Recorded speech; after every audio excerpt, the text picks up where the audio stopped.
Bonjour, c'est Anna de decadentdecaf.com, la principale marque de café décaféiné au Royaume-Uni. Aujourd'hui, nous allons poser la question. Comment renoncez-vous à la caféine? Si vous avez des problèmes de sommeil, une bonne première étape consiste à arrêter la caféine.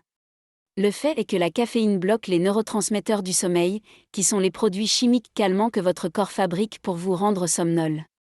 Cela dépend vraiment de la personne et de ses gènes. Certaines personnes supportent la caféine sans problème, mais d'autres sont profondément affectées par la caféine. La caféine est un stimulant puissant dont les effets peuvent durer jusqu'à 7 heures et elle doit être respectée et manipulée avec soin.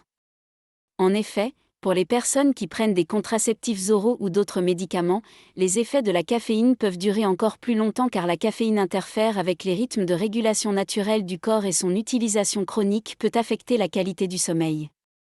Donc, si vous souhaitez arrêter la caféine, quelle est la meilleure façon d'arrêter votre dépendance à la caféine? Eh bien, tout d'abord, prenez les choses lentement et commencez par vous sevrer des boissons caféinées cachées, telles que les boissons gazeuses.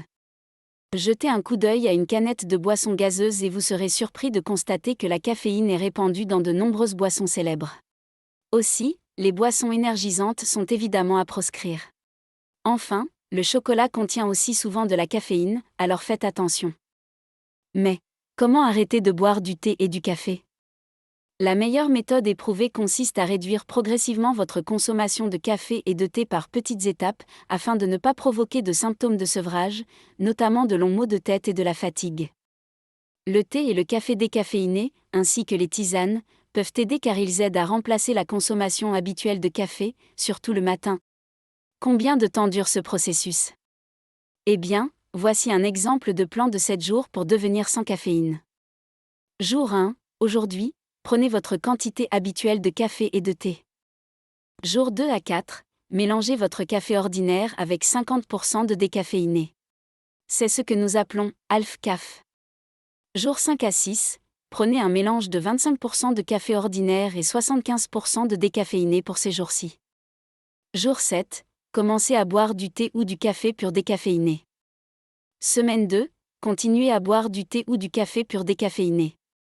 Semaine 3, essayez d'arrêter complètement le thé et le café, puis voyez comment ça se passe. Chez decadentdecaf.com, nous recommandons le processus de décaféination à l'eau suisse, qui utilise de l'eau sans produits chimiques pour décaféiner les grains de café et est à 99,9% sans caféine. Pour en savoir plus, rendez-vous sur www.decadentdecaf.com ou consultez notre chaîne YouTube pour plus de vidéos sur le décaféiné, la caféine et le café. More about this source text required for additional translation information. Send feedback. Side panel.